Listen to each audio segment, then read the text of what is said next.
국회 법사위에서 대장동 특혜 의혹을 두고 여당은 공익환수의 모범 사례, 야당은 이재명 지사의 배임이라고 맞서며 경론을 벌였습니다. 윤 전 총장의 고발 사주 의혹과 관련한 공수처 수사도 도마에 올랐습니다. 대장동 특혜 의혹을 놓고 여야가 공방을 주고받고 있습니다. 야당은 제2의 조국 사태를 겪게 될 것이라며 특검과 국정조사를 촉구했고, 여당은 국민의힘이 이번 의혹의 몸통이라며 적반하장이라고 맞섰습니다. 이번 주말 민주당 호남 지역 경선 결과 발표를 앞두고 예상보다 투표율이 낮아 각 후보 진영이 촉각을 곤두세우고 있습니다. 국민의힘은 공약 베끼기, 주요 후보에 대한 지지 처리 등으로 논란을 빚었습니다. 청년 정치인의 시각으로 이슈를 분석해보는 청년맛수. 오늘은 추석 연휴 기간 문 대통령과 여야 대표의 방미 외교, 그리고 유력 대선 주자 관련 의혹으로 수사가 본격화된 대선 전국을 짚어봅니다.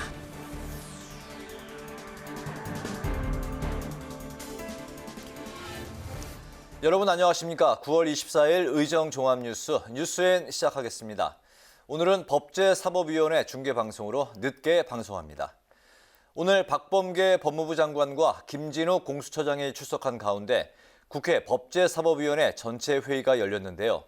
여야의 유력 대선 주자가 연루된 의혹에 질의가 쏟아지는 그야말로 격전장이었습니다. 민주당은 검찰의 고발 사주 의혹을, 국민의힘은 대장동 개발 사업 특혜 의혹을 집중 질의하며 거세게 맞붙었는데요. 수사당국은 법과 원칙에 따라 신속하게 수사하겠다고 했습니다. 김재정 기자가 보도합니다. 법무부 장관과 공수처장이 나란히 출석한 법사위 전체 회의. 대장동 개발 사업 특혜 의혹과 검찰의 고발 사주 의혹, 이 두 가지 대형 의혹을 둘러싸고 여야가 격돌했습니다. 민주당은 검찰이 조직적으로 여권 정치인에 대해 사찰한 것이 아닌지 의심된다며 공수처의 철저한 수사를 재차 요구했습니다. 검찰의 아주 요직 자리가 아니면은 다른 데서 확인할 수 없는 내용들까지 포함해서 진정 사건들까지도 포함해가지고 작성된 보고서와 그 내용들이 거의 유사하게 들어가 있다면 의심할 만한 대목이지 않겠습니까?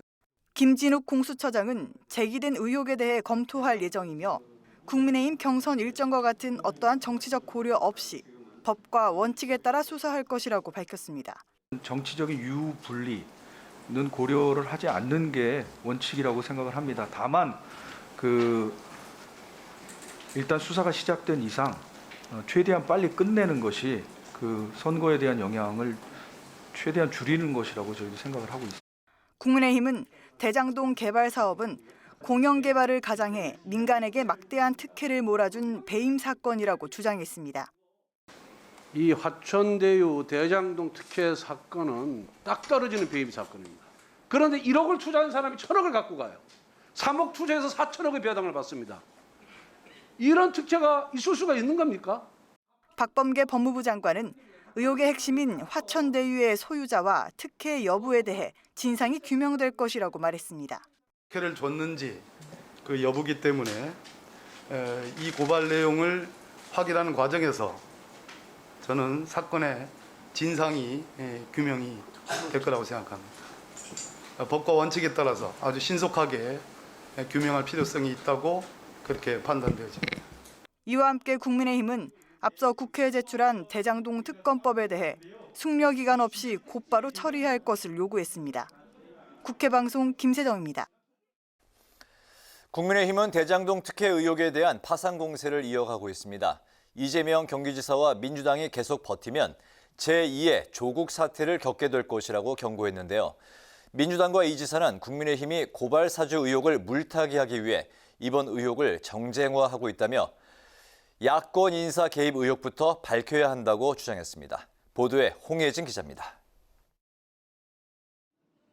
대장동 개발 특혜 의혹 규명을 위한 특검과 국정조사 카드를 꺼내든 국민의힘은 총공세에 나섰습니다. 국민의힘은 천문학적인 비리 의혹에 대해 이 지사가 대국민 사과를 해야 한다고 촉구했고, 떳떳하다면 국정조사와 특검에 협조하라고 압박했습니다.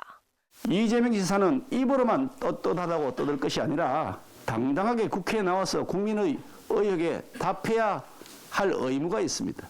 더 이상 숨기고 버티면 제2의 조국 사태를 겪게 될 것입니다. 야당의 공세를 고발사주 의혹을 물타기하기 위한 것이라고 주장하는 민주당은 야당의 국정조사와 특검 요구 불가 입장을 분명히 했습니다. 그러면서 이번 사건에 야권 인사 개입 의혹을 부각하며 역공에 나섰습니다. 대장동 개발 누가 한 겁니까? 그 몸통은 어디에 있습니까? 2010년 지금의 국민의힘, 당시 한나라당의 신영수 의원은 LH가 아닌 민간에서 개발하자고 강하게 압력을 넣었습니다. 이재명 지사도 국민의힘의 적반하장이 상상 초월이라고 주장했습니다. 이 지사는 자신의 SNS에 투기 세력과 유착해 부정부패를 저지른 국민의힘이 부정부패를 막은 자신을 부정부패로 몰아간다고 비판했습니다. 유력 대선 주자인 이 지사 관련 의혹인 만큼 여야를 막론하고 다른 대선 주자들도 가세하고 있습니다. 민주당 추미애 김두관 후보는 이 지사를 엄호했지만 선두 경쟁 중인 이낙연 후보는 이 지사가 자꾸 남 탓하는 것은 적절하지 않고 빠른 검경 수사를 통해 의혹을 털어내야 한다며 비판의 목소리에 힘을 실었습니다. 국민의힘 대선 주자들은 한 목소리로 비판을 쏟아내는 가운데 홍준표 후보 측은 대장동 특혜 관련 제보를 받겠다며 비리 신고센터를 설치하는 등 공세 수위를 한층 더 높였습니다. 국회방송 홍혜진입니다. 더불어민주당 대선 경선의 최대 승부처인 호남권 경선 결과가 내일과 모레 발표됩니다. 예상보다 낮은 투표율이 어떤 영향을 미칠지 각 후보 측이 촉각을 곤두세우고 있는데요. 이재명 후보가 대세를 이어갈지 이낙연 후보가 역전의 발판을 마련할지 주목됩니다. 김희연 기자의 보도입니다. 이번 주말 호남권 경선 결과 발표를 앞두고 이재명, 이낙연 후보 모두 승리에 대한 자신감을 내비쳤습니다. 이낙연 후보는 SNS를 통해 어떤 검증에도 흔들리지 않는 후보를 찾기 위해 민심이 변하고 있다며 결선 투표까지 갈 수 있도록 호남의 정의로운 선택을 기대한다고 밝혔습니다. 이재명 캠프 김영진 공동상황실장은 본선 승리에 대한 확신으로 이번에도 과반 이상의 압도적인 지지를 기대한다고 말했습니다. 호남권 권리당원과 대의원 온라인 투표는 어제 마무리됐는데 당의 주요 지지 기반 지역임에도 불구하고 투표율은 저조했습니다. 권리당원 12만여 명이 몰려있는 광주 전남 투표율은 40%에 그쳤고 전북은 35%로 현재까지 치른 경선 중 최저 투표율을 기록했습니다. 전북의 투표율이 가장 낮은 이유는 전북 출신인 정세균 전 후보의 사퇴로 관심도가 떨어진 것으로 분석되는데 표심이 어디로 향할지 변수입니다. 전남이 연고지이자 호남권 조직의 힘을 기대했던 이낙연 후보는 투표율이 낮아 마음에 걸린다고 우려했고 이재명 캠프 측은 경선 전체의 과반 득표 목표에 불리하다고 분석했습니다. 이런 가운데 민주당 대선 후보들은 다음 달 2일 부산, 울산, 경남 경선을 앞두고 TV토론회 참석차 부산과 경남을 방문해 지지를 호소했습니다. 이재명 후보는 경남 창원에서 부산과 울산, 경남을 잇는 교통망 확충을 비롯한 8대 지역 공약을 발표했고 부울경을 수도권 못지않은 경쟁력을 갖춘 메가시티로 또 유라시아 태평양을 잇는 경제 관문으로 만들겠습니다. 이낙연 후보는 부산에서 부울경 메가시티와 가덕신공항, 부산엑스포 유치 지원을 약속했습니다. 부산의 금융 영상 산업을 활성화하고 트라이포트를 완성해 환태평양 지역에서 가장 매력적인 미래 해양 도시로 만들겠습니다. 추미애 후보는 부산에서 순환철도를 비롯한 부울경 교통망 확충을 담은 미래 비전을 발표했고 박용진 후보는 경남 진주에서 당원 간담회를 열며 지지층 결집에 나섰습니다. 국회방송 김희연입니다. 국민의힘에선 대선 후보 TV 토론이 이어지고 있는 가운데 윤석열 후보의 공약 베끼기, 청약 통장 발언으로 논란이 벌어졌습니다. 최재형 후보는 정의화 전 국회의장 등이 지지를 철회하면서 돌발 악재를 만난 모습입니다. 보도에 박지영 기자입니다. 다음 달 8일 2차 컷오프를 앞두고 계속되고 있는 국민의힘 대선 주자 방송 토론. 어제 진행된 두 번째 토론에서도 윤석열 후보에게 질문 공세가 집중됐는데 특히 윤 후보가 다른 후보의 공약을 베꼈다는 지적이 잇따랐습니다. 핵균형 공약도 보니까 그거 하면서 국익 우선주의라고 이야기했죠. 네. 그거 제가 한 이야기입니다. 아니 국위구선이라는 말도 특허가 있습니까? 정책 갖다 쓰는 건 좋습니다. 근데 그 때문에 별명이 하나 새로 붙은 거 알고 계십니까 혹시? 카피 닌자라고. 윤 후보가 집이 없어 청약 통장을 만들어보지 못했다는 발언도 비판을 받았는데 윤 후보는 결혼이 늦었고 직업상 잦은 이사로 신경 쓰지 않았다고 해명했습니다. 최재형 후보는 정의화 전 국회의장의 지지 철회로 곤경에 처한 분위기입니다. 하늘이 보낸 훌륭한 지도자라고 극찬하며 명예 공동 선대위원장을 맡았던 정의화 전 국회의장은 최 후보에게 대한민국을 맡기기 어렵겠다는 결론에 도달했다며 지지 철회를 선언했고 국민의힘 현역 의원 중 두 번째로 최 후보의 지지를 선언했던 김미애 의원도 최 후보의 가덕도 신공항 재검토 결정에 반발하며 철회를 촉구했습니다. 오늘 홍준표 후보는 모교인 고려대 토크 콘서트 초청 강연자로 나섰고 하태경 후보는 문재인 정부가 시대의 역행에 대폭 늘린 공무원 총원을 20% 감축해 100만 명 이내로 줄이겠다는 공약을 발표했습니다. 국민의힘 대선 예비 후보들은 일요일인 모레엔 세 번째 방송 토론을 벌입니다. 국회 방송 박지영입니다. 올해 2월부터 활동을 시작한 국회 국민통합위원회가 지난 15일 최종 결과 보고서를 채택했는데요. 오늘 경제사회분과위원회가 그동안의 활동 내용을 토대로 갈등 해소를 위한 여러 제안들을 내놨습니다. 경제분과는 여야정 상설협의체를, 사회분과는 연합정치를 제안했습니다. 임채원 기자가 살펴봤습니다. 국회 국민통합위원회 경제분과위원회는 우리 경제의 질적인 문제로 불평등 심화, 성장 동력 저하, 불공정 경쟁 지속을 지적하며 9대 해결 과제를 제시했습니다. 먼저 투기 규제와 일관된 수급 정책을 통해 부동산 가격을 안정시켜야 한다고 강조했습니다. 노동관계법에 플랫폼 경제와 재택근무 등 변화하는 노동 환경을 반영하고 고용보험 확대 등을 통해 사회 안전망을 강화할 것을 제안했습니다. 이와 함께 규제 혁신을 통한 경제 활력 제고, 대기업 집단의 지배구조 개선과 불공정 행위 감독 강화 등을 권고했습니다. 김광림 위원장은 이러한 과제 해결을 위해 국회의장 직속 사회적 대타협 기구와 여야정 상설협의체를 운영할 것을 제안했습니다. 현재 국회에 계류 중인 경제관계 법안 중에 여야가 큰 틀에서 합의할 수 있는 법안부터 조속히 처리하기 위해서 여야정 상설협의체제를 운영할 것을 촉구하기로 했습니다. 사회분과위원회는 주요 정당이 참여하는 연합정치와 노동과 복지, 혁신 문제를 해결하기 위한 복합해법이 시급하다고 진단했습니다. 사회 갈등이 진영 논리로 더 증폭되고 복잡하게 얽힌 상황에서 개별 갈등에 대한 미시적인 처방보다는 종합적 노력이 절실하다는 지적입니다. 위원회는 유연하고 안정적인 노동시장, 소득 기반 전국민 사회보험제도 도입, 혁신 생태계 육성 등을 핵심 과제로 꼽았습니다. 지금 바로 진영 대립을 극복한 연합정치가 절실히 필요합니다. 이를 위해 각 정당은 자신의 지지계층에게 양보를 설득하는 차원 높은 정치를 추구해야 합니다.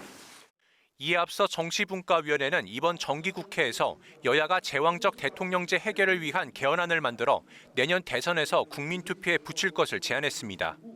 국회방송 임천입니다. 더불어민주당은 판문점 선언 국회 비준과 남북 국회회담, 남북 적십자회담 개최 등을 위해 여야가 함께 나서야 한다고 강조했습니다. 윤호중 원내대표는 최고위원회의에서 문재인 대통령이 유엔 총회 기조연설을 통해 제안한 남북미중이 주도하는 한반도 종전선언이 결실을 맺기 위해선 국회가 적극 뒷받침해야 한다며 이같이 밝혔습니다. 또 북한을 향해선 기존 입장에서 한 발도 나아가지 못하면 한반도 평화로 가는 길은 더욱 멀어질 것이라며 종전선언 수용을 촉구했습니다. 국민의힘은 정부의 전기요금 인상에 대해서 문재인 정권의 잘못된 탈원전 정책 청구서라고 비판했습니다. 김기현 원내대표는 오늘 원내대책회의에서 정부 여당이 원전에 대한 비과학적이고 미신에 가까운 불신을 조장하면서 원전 산업을 사장시킨 결과라며 이같이 밝혔습니다. 김 원내대표는 정책 실패의 책임은 임기가 끝난다고 끝나지 않는다며 반드시 책임을 묻겠다고 말했습니다. 국민의당 안철수 대표가 대통령 선거 출마는 당의 뜻대로 하겠다고 밝혔습니다. 안 대표는 오늘 한국노총 대구지역본부를 방문한 자리에서 당내 대선 기획단이 구성되면 기획단에서 출마 선언 시기 등을 논의하게 될 것이라며 이같이 밝혔습니다. 또 안 대표는 정권 교체만으론 충분하지 않다며 정권 교체 결과로 더 좋은 대한민국을 만드는 게 국민들이 바라는 것이라고 말했습니다. 오늘 9.24 글로벌 기후 파업을 맞아 정의당이 기본소득당, 녹색당, 미래당과 함께 기후정의 공동선언을 했습니다. 이들 정당은 2030년까지 온실가스를 50% 이상 감축하고 석탄 화력발전소 신규 건설 중단과 폐쇄, 신공항 건설 계획 전면 철회 등을 요구했습니다. 기후 파업은 기후위기 대책 마련을 요구하는 시위에 참여하기 위해 학교에 결석하거나 회사에 출근하지 않는 것으로 스웨덴의 환경운동가인 그레타 툰베리가 행동을 시작하면서 전 세계로 확산했습니다.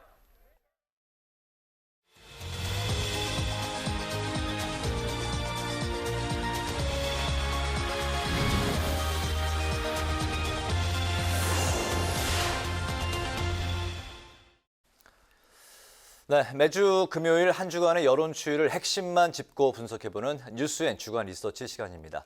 오늘도 민심의 동향을 풀어주실 분 배종찬 인사이트K 연구소장과 함께합니다. 소장님 안녕하십니까? 안녕하십니까? 네. 이번 주 여론조사 결과가 이제 추석 연휴 직전에 조사된 그런 내용인데 우선 차기 대선 후보 적합도부터 살펴보겠습니다. 역시 이제 두 가지 방식의 여론조사가 이제 나왔는데 결과도 상반되게 나왔습니다. 이번 주도. 그러니까 비교 분석하는 의미가 있는 것이 전체적인 추세, 종합적으로 분석이 가능해지는 것이거든요.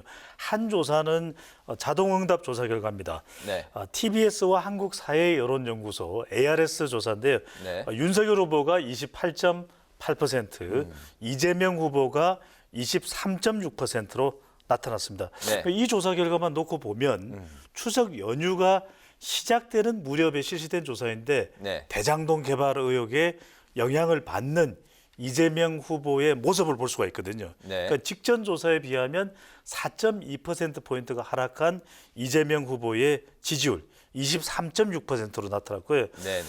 KBS와 한국리서치의 조사 결과는 이 조사는 또 면접원이 직접 물어보는 면접원 조사입니다. 네. 결과를 보면은 이재명 후보가 27.8%, 네. 윤석열 후보가 18.8%로 나타났습니다.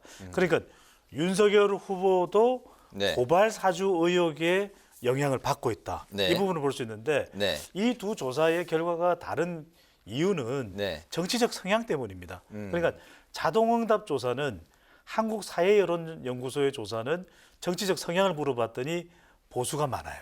네. 그리고 방금 전에 보셨던 한국리서치의 조사 결과는 이 같은 조사에서 정치 성향을 물어봤더니 네. 진보가 많습니다. 그러니까 조사 방법에 따라서 응답자의 정치 성향의 비율이 네. 달라질 수 있다는 거니까 이걸 종합적으로 보면은 이재명 후보도 좀 영향을 받는구나. 네. 그리고 윤석열 후보도 영향을 받는구나. 하지만 두 후보의 지지율이 와르르 무너지지는 않고 있는 것을 확인할 수가 있습니다. 그렇군요. 조사 방식에 따라서 정치 성향이 보수에 유리하게 나올 수도 있고 진보에 유리하게 나올 수도 있고 응답자 성향이 이렇게 갈릴 수도 있군요. 그렇죠. 그러니까 이거는 뭐 정답이 있는 건 아니기 때문에 우리 시청자분들께서는 이 시간을 통해서 화끈하게 비교 분석된 결과를 요약해서 보시면 되겠습니다. 그리고 이제 같은 여론조사 기관의 조사 결과의 추이를 계속해서 그렇죠.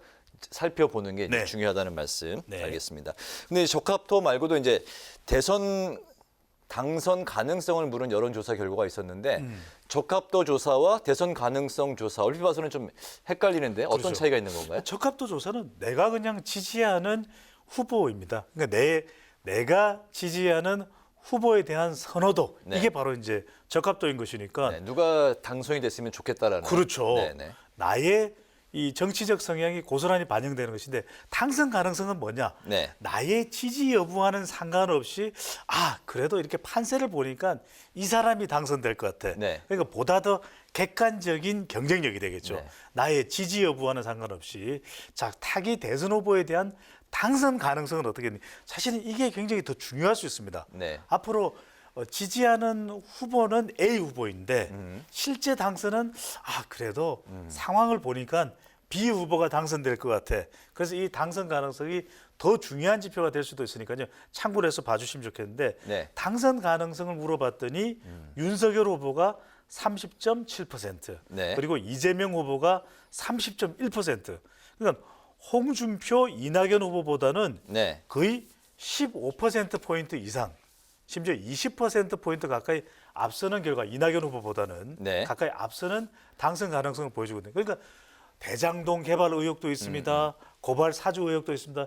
그럼에도 불구하고 네. 윤석열, 이재명, 윤석열 두 후보의 지지 기반은 당선 가능성을 봤더니 아직까지는 견고하다. 이른바 이것을 가리켜서 5글자입니다. 프레임 전쟁이 나타나고 있는 것이죠. 지금 한창 진행 네. 중이라는 말씀. 그러니까 예를 들면 지난 대선 같은 경우에 홍준표 후보를 나는 지지하지만 여러 가지 분위기로 봐서는 네. 문재인 후보가 당선 가능성이 높다. 뭐 그런 그렇죠. 그러니까 예. 2017년 대선 같으면 내가 지지하는 후보는 홍준표, 안철수, 유승민, 심상정일지라도 예. 당선 가능성을 이제 물어보면 문재인 후보가 높게 나왔던 유력했다. 이유가 되겠죠. 뭐 그렇게 이제 차이를 살펴보면 되겠군요. 당선 가능성 추이도 뭐 참고로 한번 보겠습니다. 알겠습니다. 참고를 보면 네.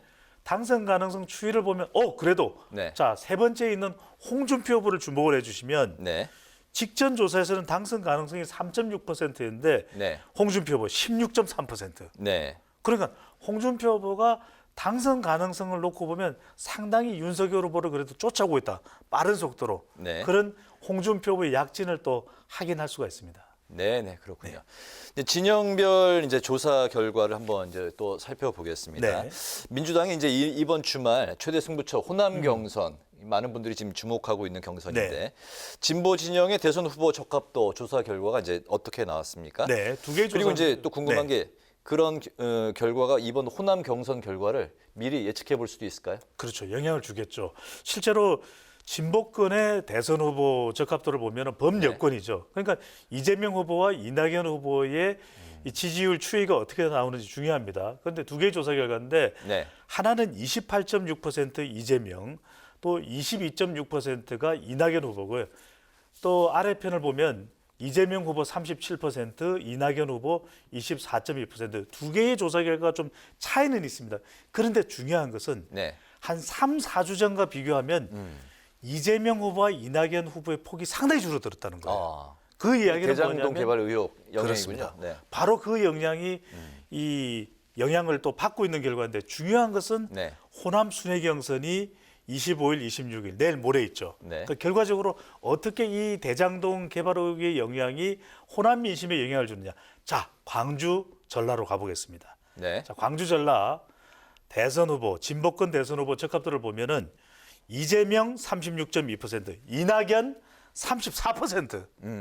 초박빙 접전이고 이건 사실은 네. 오차 범위 내기도 하고 이 정도가 되면 네. 누가 더 위에 있다 이렇게 가리기 힘듭니다. 아래의 조사는 이재명 후보가 42.4%, 이낙연 후보가 31.1%인데 실제 현지에서 조사한 그러니까 네. 호남 현지에서 광주 전라 지역 현지에서 조사된 결과를 보더라도 네. 이재명, 이낙연 두 후보의 지금 지지율이 호남 지지율이 팽팽해요.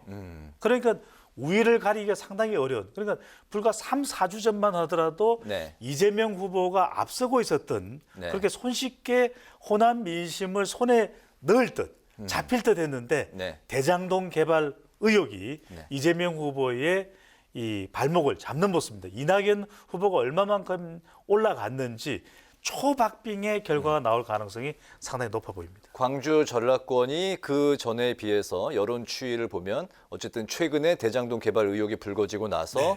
추석 전 살펴본 여론조사에서 상당히 격차가 그렇죠. 줄어들었다는 그런 말씀이죠. 게다가 이낙연 후보는 네. 상승세입니다. 호남. 알겠습니다. 자, 이번에 그 보수 진영 또 살펴보겠습니다. 보수 진영의 대선 후보 적합도에서는 홍준표 후보가 윤석열 후보를 한번 그 역전한 후로 네. 예, 지금 계속해서 1위를 지키고 있는 모습입니다. 그렇습니다. 네, 연령별, 지역별 두 후보의 양상 한번 살펴볼까요? 네. 네.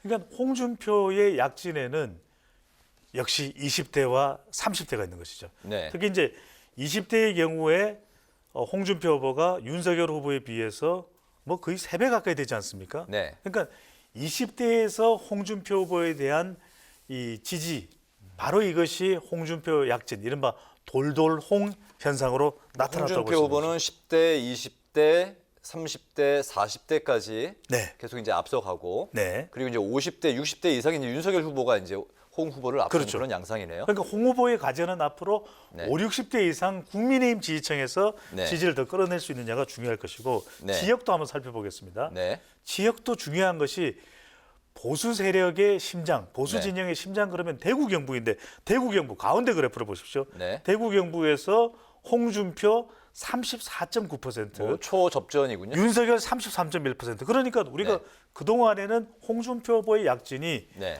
범보수 진영에서 더불어민주당 지지층의 역선택이다. 이런 이야기를 많이 하지 않았습니까? 네. 신동진 앵커도 아실 텐데. 그런데 그게 아니라 지역의 뚜껑을 열고 보니까 대구 경북에서도 홍준표 후보가 상당히 약진했다. 네. 이것을 확인할 수가 있는 거죠. 그러니까 앞으로 남아있는 이 국민의힘 경선에서의 가장 중요한 지지층은 국민의힘 지지층입니다. 네. 과연 국민의힘 지지층이 윤석열 후보를 선택하느냐 아니면 홍준표 후보를 선택하느냐 더 치열한 접전이 예상되고 있습니다. 알겠습니다. 뉴스엔 주간 리서치의 배종찬 인사이트K 연구소장과 오늘도 함께했습니다. 다음 주 또 만나 뵙겠습니다. 오늘 말씀 고맙습니다. 감사합니다.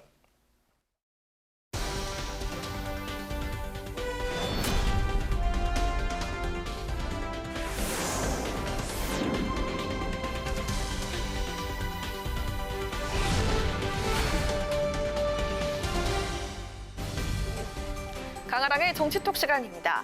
9월 24일 시선을 집중시킨 정치 뉴스 만나보시죠.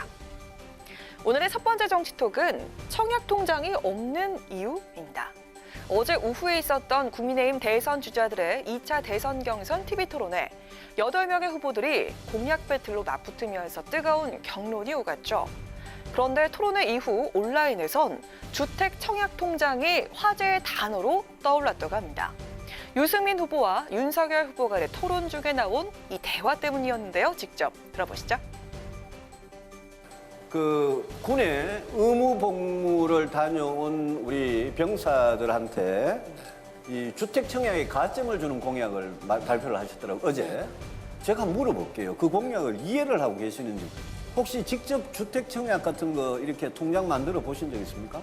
아니 저는 뭐 집이 없어서 만들어보진 못했습니다만은. 집이 없으면 만들어야죠, 오히려. 네. 아니 한 번도 해본 적은 해본 적은 없습니다만은. 최근 윤 후보가 발표했던 군 복무자 청약가점 부여 공약. 유승민 후보는 이 공약이 자신의 공약을 베낀 거라면서 표절 의혹을 제기하고 있습니다. 유 후보가 토론에서 그 문제를 지적하면서 주택 청약 통장 개설 여부를 따져묻자 윤 후보는 집이 없어서 통장을 만들지 못했다고 답한 겁니다. 이 모습을 실시간으로 지켜보던 누리꾼들 당황스럽다는 반응을 보였습니다. 집이 없는 무주택자의 내 집 마련을 돕기 위해서 마련된 제도가 바로 주택 청약 통장이기 때문이죠. 온라인 커뮤니티와 SNS에서는 청약 통장이 뭔지도 모르는 거 아니냐, 일반 서민들이 어찌 사는지, 부동산 문제가 뭔지 정말 하나도 모른다는 이야기다. 청약 통장도 모르는데 무슨 가점을 알겠냐 등의 비판의 목소리가 나왔습니다. 논란이 되자 윤 후보 캠프 측은 공식 입장을 내고 30대 중반에 직업을 가졌고 부모님 댁에서 부모님을 모시고 살고 있었던 데다 결혼도 50세가 넘어서 했기 때문에 주택 청약에 대해서 크게 신경 쓰지 않았다는 취지를 말씀드린 것이라고 해명했습니다. 하지만 여권에서도 황당한 얘기자 망언이라면서 윤 후보를 향한 공세가 이어지고 있습니다. 집이 없어서 청약 통장을 만들지 못했다는 윤석열 후보의 발언. 또 하나의 말실수로 남을지 단순 해프닝에 그칠지는 앞으로의 파장을 좀 더 지켜봐야겠습니다. 이어서 두 번째 정치톡은 예측 불허, 호남 민심입니다. 민주당 대선 경선 레이스의 최대 분수령이 될 호남 지역의 경선 결과를 앞두고 국민과 당원들의 관심은 현재 1위를 기록 중인 이재명 후보와 이낙연 후보 중 호남 지역에서 누가 승기를 잡을 것인가에 쏠려 있습니다.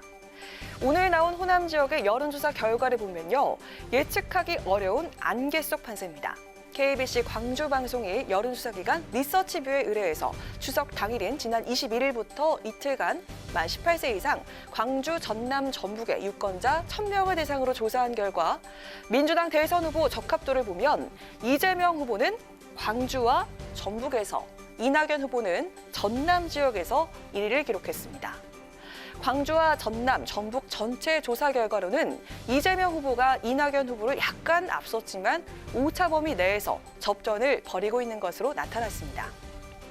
상황이 이렇다 보니 두 후보 캠프 모두 조심스러워하면서도 우리가 이길 수 있다는 자신감을 내비치고 있습니다. 지난주에 추석 연휴 전에 갔다 왔거든요. 예. 근데 확실하게 변화가 있고요. 이낙연이 요새 분위기가 달라졌다. 이낙연 쪽으로 좀 뭔가 새로운 지지가 있다. 근데 그 이유가 뭡니까 하고 물어보면 다 결선을 가야 된다고들 얘기하대. 이 얘기가 제일 많아요. 3개월 전에 호남 민심은 굉장히 얼어붙어 있었어요. 이재명을 향해서 마음을 열어주지 않고 있었는데 그 추이가 갈수록 이제 이재명으로 대선을 이겨야 되겠다. 그러한 마음들이 좀 모아지고 있는 흐름을 저는 보고 있고요. 저희들은 좀 겸손한 자세로 특거리 가반 정도를 이제 기대를 조심스럽게 기대하고 있습니다. 호남 민심이 출렁이고 있으니 이번에 승기를 잡고 결선 투표로 갈 것이다라는 이낙연 캠프 측과 이길 수 있는 이재명 후보로 모아지고 있기 때문에 못해도 턱걸이 과반은 할 것이다라는 이재명 후보 측.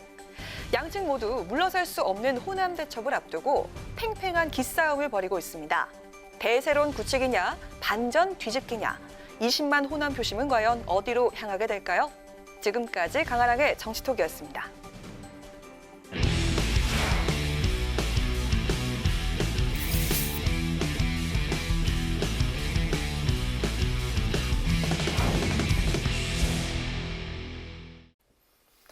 네, 이번 순서는 청년 정치인의 시각으로 정치권 이슈를 분석해보는 뉴스엔 청년 맞습니다. 오늘도 뜨거운 토론을 펼쳐주실 두 분, 권지웅 전 더불어민주당 청년 대변인 그리고 김재섭 전 국민의힘 비대위원 두 분 나오셨습니다. 안녕하십니까? 안녕하세요. 네, 두 분 추석 잘 보내셨습니까? 네, 잘 보냈습니다. 추석 연휴 동안에 그 젊은 세대, 특히 2030 세대 추석 민심 궁금한데요. 좀 들어볼까요? 어떻게 느끼셨습니까? 뭐 엄청 많이 만나진 못했는데 제가 인상 깊었던 건 하나는 그래도 이제 자영업자분들이 돌아가신 것에 대한 이야기, 그러니까 꼭 직접적으로 영업을 하거나 이러지 않더라도 그 이야기가 하나 있었고, 또 하나는 위드 코로나가 기대되기도 하고 사실 그렇게 한다고 뭐가 바뀌겠냐 이런 어떤 우려 이런 것들이 저는 좀 많이 들었던 이야기입니다. 젊은 그 자영업자들의 이야기를 주로 많이 들으셨군요. 그 자영업자들에 대한 처지 이야기를 좀 제 그 연배 친구들한테 많이 코로나와 관련해서 네. 알겠습니다. 네. 저도 뭐 자영업자 관련된 이야기 많이 하셨던 것 같고 무엇보다 우리가 이제 코로나로 맞고 있는 명절이 벌써 4-5차례 정도 되지 않습니까? 그래서 좀 그런 피로감 같은 것들이 분명히 있는 것 같아요. 언제쯤 우리가 마스크 벗고 가족들 만나냐 이런 얘기들을 많이 하시는 것 같고, 이제 한참 저희 같은 경우에는 뭐 결혼을 최근에 했거나 아니면 이제 막 아이를 낳은 친구들이 가족들 이제 방문해서 인사도 좀 드리고 싶어하고 하는데 그런 것들이 좀 잘 안 되다 보니까 아쉽다는 이야기들 많이 했습니다. 알겠습니다. 자, 그럼 본격적으로 이제 오늘 그 질문 드리겠습니다. 문재인 대통령이 이제 이번에 그 마지막 유엔 총회 무대에서 다시 종전 선언 카드를 이제 꺼내 들었는데요. 야당이 이제 현실성이 없다 이렇게 이제 비판을 했고, 여기에 대해서 이제 종전 선언에 대해서 이해가 없다 이렇게 이제 또 언급을 하기도 했는데요. 두 분은 뭐 이 그 문 대통령의 방미 외교 그리고 종전선언 카드 어떻게 바라보셨습니까? 저는 필요한 이야기였다고 생각합니다. 물론 이제 당장 그 이야기를 한다고 해서 당장 종전이 될 거냐라고 하는 건 좀 부차적이라고 생각해요. 그러니까 어떤 양국 간의 관계 개선이라고 하는 건 계속 두드려야 된다고 생각합니다. 그래서 어쨌든 이렇게 두드리니까 김여정도 여기에 대한 입장으로 화답을 했잖아요. 그 이야기 할 수 있다. 이렇게 하고 긴밀한 소통을 해보자라고 이야기도 했고, 미국에서도 종전 선언 관련해서 사실은 논의에 대해 개방되어 있다. 이렇게 이제 긍정적인 이야기를 했죠.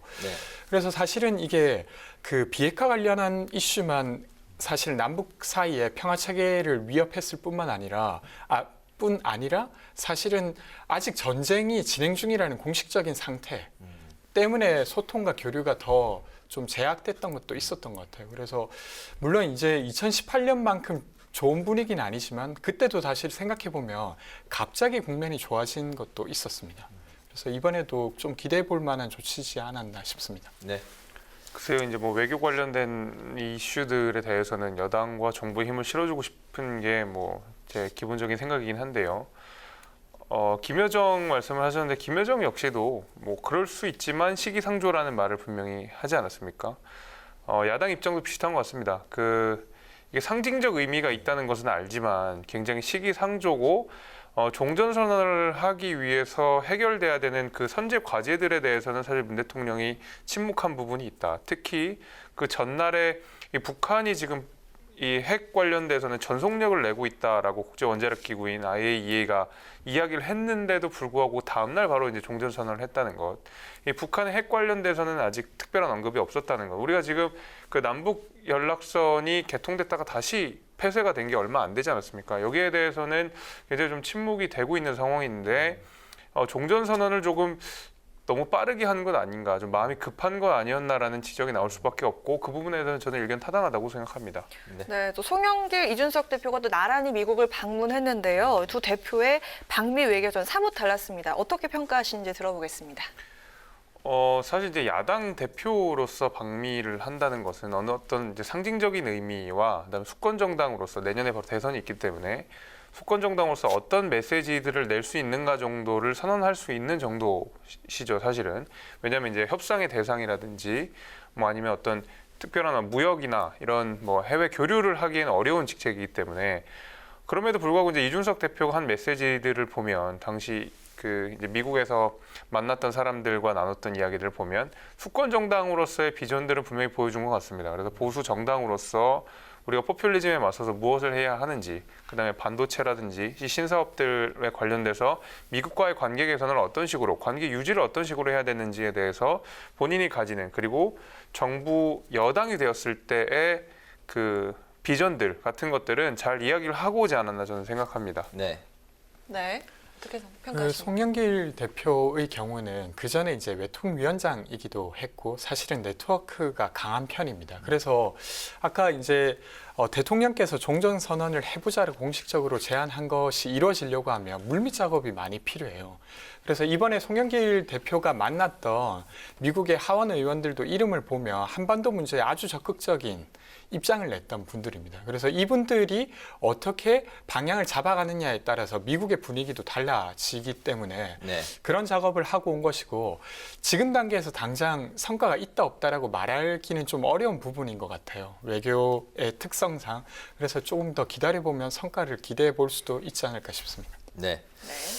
그 이준석 대표가 이제 미국으로 가는 그 출국 전에 SNS에 종로에 있는 한 카페를 이제 방문해서 거기서 이제 사진을 찍고 올리면서 종로 출마설이 이제 불거져 나왔는데 물론 이제 이 대표는 코로나 검사를 받으러 온 거다 이렇게 이제 해명을 하긴 했습니다. 이 대표의 종로 출마설 두 분의 생각 한번 들어볼까요? 네, 먼저 김재섭 위원부터. 뭐 이준석 대표가 말하는 게 정확하겠죠. 자기는 종로보다는 상계동에서 출마를 하고 싶다.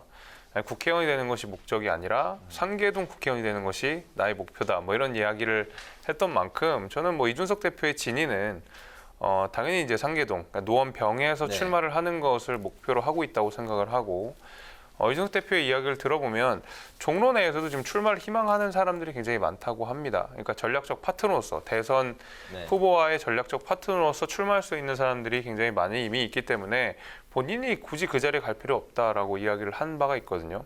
다만 이제 전략적으로 우리가 당 대표가 원내에 진입을 해야 되겠다는 필요성이 인정이 되고 국민들이 그에 대해서 요구한다. 당이 요구를 한다고 하면 그때 가서 이준석 대표가 종로에 출마할 가능성을 배제하기는 어렵다고 생각이 되지만 적어도 지금 현 시점에서 그리고 상당 기간 그리고 거의 높은 가능성은 본인이 지역구로 두고 있는 노원평, 상계동에서 출마할 가능성이 저는 높다고 생각이 됩니다. 만약에 김 의원한테 제의가 오면 어떠? 저도 도봉갑에서 출마를 하는 것을 목표로 하기 때문에 도봉갑 국회의원이 되는 게 목표다. 네, 알겠습니다. 맞습니다.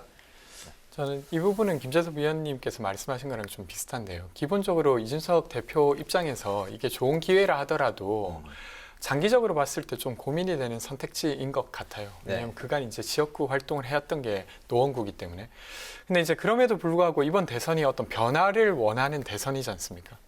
그래서 그런 면에서 이준석 대표에 대한 이야기가 나오는 것 같고 누가 나오든 약간 이 새로운 정치 세력 혹은 아니면 뭔가 변화를 만들 수 있을 가능성이 있는 사람들을 필요로 할 것 같아요. 그래서 그 요구에 응답하는 사람이 나올 가능성이 여전히 있다 이렇게 생각됩니다. 알겠습니다. 네, 이어서 전국 이슈도 살펴보도록 하겠습니다. 대선이 6개월도 채 남지 않은 시점인데요. 여야 유력 주자들이 나란히 의혹이 있습니다. 이재명 후보는 대장동 의혹, 윤석열 후보는 고발사주 의혹이 있는데 청년 세대는 어떤 점을 주목하고 또 어떤 것이 문제라고 보는지요? 기본적으로 이 이슈 자체가 자극적이지 않습니까? 얼마밖에 안 넣는데 돈을 엄청 많이 벌었다 이렇게 되니까. 근데 약간 이제 시간이 지날수록 그러니까 이야기거리와 사실이 좀 구분될 수밖에 없다고 생각해요. 근데 그렇게 치면 이 화천대유라고 하는 회사가 이재명 지사와 연관이 있는가라고 했을 때 아직까지는 그런 게 밝혀진 게 없고 제가 보기에 그 지금 의혹이라고 나온 것도 연결시키기에는 좀 무리가 있는 상태인 것 같습니다. 그럼 그 다음으로 넘어가면 이 사건이 무엇이냐라고 규정하게 되는데 사실은 이 사건은 예를 들면 개발을 하고자 하는 사람들이 민영 개발로 많은 이익을 얻으려고 했었으나 이재명이라고 하는 사람이 시장이 되면서 그것에 스톱을 걸고 그리고 일부를 공영으로 가져왔던 것은 사실인 것 같아요. 그래서 되려 지금 이제 이낙연 후보도 택지를 개발하는 사업에 있어서는 공영이 돈을 가져가는 비율을 아예 의무화하자는 이야기까지도 하고 있잖아요. 그래서 그런 것들로 좀 넘어가지 않을까 싶고 이것은 그렇게 하는 것이 사실은 부동산이라고 하는 게 돈이 있는 자가 계속 돈을 가져가는 구조였지 않습니까? 거기에 대한 분노인데 이렇게 이제 아까 공영에 대한 이익이 보장되는 방식으로 제도가 좀 구축된다고 하면 일정 정도 지금의 분노가 제도로 구현된다라고 저는 생각됩니다. 민간 개발을 공영 개발로 바꿔서 성남 시민들에게 일부 돌려줬다. 네, 알겠습니다. 저는 뭐 둘 다 모양이 비슷하죠. 구조가 비슷한 사건입니다. 그러니까 고발 사주 의혹 과 그다음에 이제 대장동 의혹이라는 것이 이제 여야의 각각 대선 후보들이 연결이 되어 있는 것이 아니냐는 의혹이 있는 수준이고 실제로 그 연계 관계를 밝혀내기는 굉장히 어려운 지금 상황입니다. 지금 현재로서는. 다만 이제 지금 국민 정서 그다음에 대한민국 관통하고 있는 키워드를 하나 뽑자면 그 앞으로 대선 정부에서 굉장히 중요하게 다뤄질 이슈 하나를 꼽자면 사실 이제 부동산이거든요. 대다수의 국민들이 사실 이 너무 올라버린 집값 때문에 특히 이제 청년 세대들 같은 경우에는 집을 못 사게 됐다. 뭐 내가 도저히 집을 살 수 있는 평생 살 수가 없게 됐다. 이런 뭐 좌절감 같은 것들이 있는 상황 속에서 성남에 이게 이재명 지사 연계와 상관없이 어떤 민간 기업이 들어가서 굉장히 많은 폭리를 취했다. 그리고 그 폭리를 취한 과정 속에서 이걸 석연치 않은 부분들이 분명히 있다라는 것이거든요. 그 소위 말하는 이 화천대유라는 회사가 어떤 식으로 그 컨소시엄에 들어가게 됐는지, 그 컨소시엄이 왜 그렇게 급하게 성남시가 결정을 하게 됐는지, 뭐 그다음 지분 구조는 왜 그렇게 되었는지, 다른 회사들은 왜 서류를 누락했는지 너무너무 의혹들이 지금 많은 상황이기 때문에 앞으로 본선까지 쭉 이어지면서 여기와 관련된 여러 가지 또 문제 제기들이 있을 것 같고요. 그러다 보면 이 고발 사주와 관련된 내용도 굉장히 중요한 문제고 이 부분도 수사가 들어가서 실체가 밝혀져야 되는 문제라고 생각을 하지만 지금 국민 정서를 관통하고 있는 그리고 조금 더 소구력이 있는 이슈는 그다음에 대선 전국을 뭔가 빨아들일 이슈는 사실 저는 이 대장동 의혹이 더 크다고 생각을 합니다. 네, 어제 야당은 대장동 의혹 관련 특검과 국정조사 요구서를 국회에 제출했는데요. 현재 이에 대한 여야의 입장이 팽팽히 엇갈리고 있습니다. 오늘 아침 여야 지도부의 발언 잠시 듣고 이야기 이어가겠습니다. 적반하장도 이런 적반하장이 없습니다. 국민의힘 5선 의원으로 원내대표까지 지낸 원유철 의원은 화천대유 고문으로 재직하며 매월 900만 원을 타갔다고 합니다. 곽상도 의원은 화천대유 소유주와 친분이 있다고 평소에 밝혀왔고 그 아들은 화천대유에 채용돼서 7년 동안 근무했습니다. 이것이 화천대유를 둘러싼 팩트들입니다. 국힘이 물타기를 위해 국조와 특검을 꺼내들었습니다. 민주당과 이재명 지사가 주장하듯이 대장동 게이트가 국민의힘 게이트라면 민주당과 이재명 지사가 더 적극적으로 특검과 국정조사를 하자고 해야 이치에 맞지 않는 겁니까? 이제 자충수 그만두시고 특검과 국정조사 요구에 적극적으로 협조하기를 바랍니다. 숨기는 자가 범인입니다. 더 이상 숨기고 버티면 제2의 조국 사태를 겪게 될 것입니다. 네, 지금 이제 뭐 확인한 대로 대장동 개발 의혹을 놓고 여야의 입장이 이제 팽팽히 갈리고 있는 상황인데요. 먼저 김 의원에게 질문 드리겠습니다. 검찰과 경찰에서 이제 수사를 하고 있는 상황에서 특검과 국정조사 굳이 왜 필요하다고 보십니까? 일단 여당, 야당의 정치인들, 특히 이제 대선 주자들이 연계가 되어 있는 그 상황 아니겠습니까? 그리고 이제 특검이라고 하는 제도가 기본적으로 정치적 중립성을 띠는 것을 굉장히 중요하게 생각하는 제도 아니겠습니까? 그래서 실제로 당원 가입이 있었던 사람들을 특검에 넣지 못하고 기본적으로 변호사나 판사 출신들을 임명하게 되는 것이 이제 특검의 특징인데 네. 지금 윤호중 대표가 이야기한 대로 이것이 국민의힘 게이트라고 한다 그러면 그리고 실제로 뭐 곽상도 의원이라든지 아니면 기타 국민의힘과 연계된 사람들이 이 화천대유 건과 관련돼서 조금이라도 연계관계가 있다고 생각이 되면 특검을 통해서 밝히면 될 일입니다. 그것은 여야가 고루 지금 문제 해당 대상자로 이해관계자로서 있는 상황, 엮여 있는 상황이기 때문에 저는 정치적 중립성을 가지고 고도의 수사력과 그다음에 아주 밀도 있는 수사를 통해서 이 의혹들을 빨리 밝히지 않으면 안 된다라는 생각을 갖고 있고 그것은 사실 저는 경찰의 수사보다는 특검을 통해서 조금 더 빠르고 신속하고 더 정확하고 더 그 밀도가 있는 수사를 진행하는 편이 더 좋지 않나라고 저는 그렇게 생각을 합니다. 알겠습니다. 그렇다면 이번에 이제 권 대변인에게 질문 드리겠습니다. 이재명 후보는 대장동 개발 의혹과 관련해서 만약에 자신이 단 1원이라도 받았다면 공직 후보를 사퇴하겠다, 혹은 자신은 이미 가루가 되었을 것이다 이렇게 결백을 강하게 이제 주장을 하고 있는 상황인데 그렇게 자신이 있다면 특검이든 국정조사든 또 응할 수도 있는 거 아닌가요? 어떻게 보십니까? 그러니까 이게 지금 고발 사주랑 연결돼서 계속 이야기가 되고 있는데 고발 사주는 지금 공수처에서 그 조사를 하고 있고 이건 왜 그냥 검사가 조사를 하냐 이렇게도 보시는 것 같아요. 근데 이제 내용이 다른 게 이제 고발 사주 건은 검사가 연루된 것입니다. 그러다 보니까 공수처에서 다루는 것이고 이재명 지사는 조사를 안 받겠다는 게 아니기 때문에 게다가 특검을 하게 되면 사실은 시간이 훨씬 더 오래 걸려요. 특검법을 만들어야 되고 그걸 통과시켜야 되고 어느 범위까지 조사할 것인지를 합의해야 되기 때문에 그래서 지금은 제가 보기에는 그 과도하게 이걸 정치적으로 가져가기 위해서 특검과 국정조사를 이야기하는 것 같고 검찰 조사에서 문제가 된다고 하면 저는 그 다음번에 충분히 그렇게 할 수 있다고 생각합니다. 그렇게 보이고요. 어쨌건 근데 이 건과 관련돼서 메인 주인공들은 고발 사주의 경우에는 손준성 검사와 김웅 의원이고 그리고 이 화천대유 건은 화천대유가 주인공이죠. 그래서 근데 여기에 대한 책임은 저는 지금 대선 주자가 좀 다르게 지게 될 거라고 생각돼요. 왜냐하면 그 직접적인 대선 후보자와 직접적인 연관이 없다 손치더라도 손준성 검사와 김웅 검사 의원 사이에 이것이 사실이라고 하면 그걸 방치한 게 윤석열 전 총장이 되는 것이고 되려 이재명 지사는 화천대유가 일정 정도 돈을 벌었다 손치더라도 그걸 제어하기 위해 일정 정도 노력한 사람으로 아마 저는 평가될 거라고 생각합니다. 네, 2030 세대가 민감한 부분이 바로 부동산과 공정이죠. 이재명 후보는 이번 논란을 계기로 공공개발이익 100% 환수를 그리고 이낙연 후보는 50% 환수를 내걸었는데 이 부분이 필요하다고 보십니까?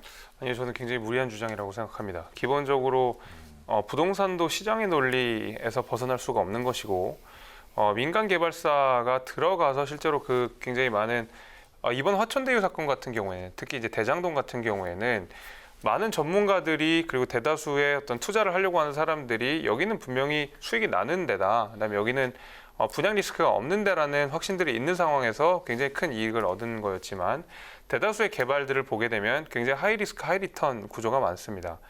과연 이게 100% 환수를 한다라는 접근 방식으로서 공공개발로만 들어간다라고 했을 때 과연 우리가 이 충분한 민간들의 참여를 우리가 기대할 수 있는가라고 생각했을 때 저는 그렇지 않다고 생각하거든요.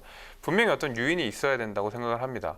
이 분양이라고 하는 것, 개발에서 분양 이익을 얻기까지는 굉장히 많은 단계가 필요합니다. 그러니까 인허가 리스크도 있고요. 그다음에 이 토지를 매입하는 리스크도 있고요. 마지막에 이제 분양하는 리스크까지 이 세 단계의 리스크들을 잘 거쳐내면서도 이 민간 개발사들이 굉장히 애를 먹고 노력을 많이 공을 들여야지만 이제 겨우 이익을 얻을 수 있는 분양이 되는 상황이기 때문에 예를 들면 이런 식으로 사실 민간 기업의 참여 의지를 꺾어버렸을 때 앞으로도 뭐 개발들이 많이 이루어질 텐데 그거에 대해서 과연 국가가 전부 다 컨트롤하면서 다 할 수 있는가? 저는 그것이 이제 양질의 부동산 개발이라고 생각하지 않습니다. 그래서 저는 이게 좀 무리한 주장이라고 생각을 하고 오히려 좀 다른 제도를 통해서 조금 더 이 폭리를 취하는 방식들을 계속 제한하는 방식으로 가야지 이런 식으로 뭐 이익을 100% 환수한다라는 것은 다분히 저는 포퓰리즘 요소가 있다고 생각을 합니다. 네, 포퓰리즘이다. 네. 저도 그 어떤 시장에서 일어나는 일이 그 공공이 모든 걸 감당한다라고 하는 게 썩 좋은 일만은 아니에요. 그러니까 이익을 100% 갖는다고 하는 건 리스크 역시도 100% 국가가 지는 방식이어야 됩니다. 그래서 이런 게 모든 경우에 이렇게 해야만 한다라고 하는 건 좀 비판적이고요. 근데 대장동 건의 경우에는 사실 당시에 성남시 의회의 새누리당 의원이 리스크가 크니까 그거 아마 민간이 투자 안 할 거다라고 했던 사업이에요. 그래서 그때 이랬던 사업을 어쨌든 민간이 함께 해서 잘 성사시킨 어떤 이 사례라고 봐야 되지 않을까? 이건 좀 덧붙이면 그렇습니다. 알겠습니다. 무리한 이익 환수에 대해서는 두 분 다 이제 반대의 입장. 100%로 해야 된다. 네네. 이렇게는 말할 수 없을 것 같습니다. 알겠습니다. 이제 그 뉴스엔 청년 맞수 이제 이 시간 마무리해야 될 것 같습니다. 오늘은 문 대통령과 여야 대표의 방미 외교 그리고 대선 주자 관련 의혹으로 수사가 본격화된 대선 전국을 중심으로 살펴봤습니다. 지금까지 권지웅 전 더불어민주당 청년 대변인, 김재섭 전 국민의힘 비대위원과 함께했습니다. 두 분 말씀 잘 들었습니다. 고맙습니다. 네, 감사합니다. 이번 주말 대부분 지역에 비 소식 없이 구름만 다소 지나겠습니다. 일교차가 큰 전형적인 가을 날씨가 이어지겠는데요. 동해안은 내일 비가 조금 오다가 낮부터 그치겠습니다. 동해안 지역은 너울성 파도를 주의하시기 바랍니다. 네, 오늘 뉴스엔 여기서 마치겠습니다. 편안한 주말 보내시기 바랍니다. 여러분 고맙습니다.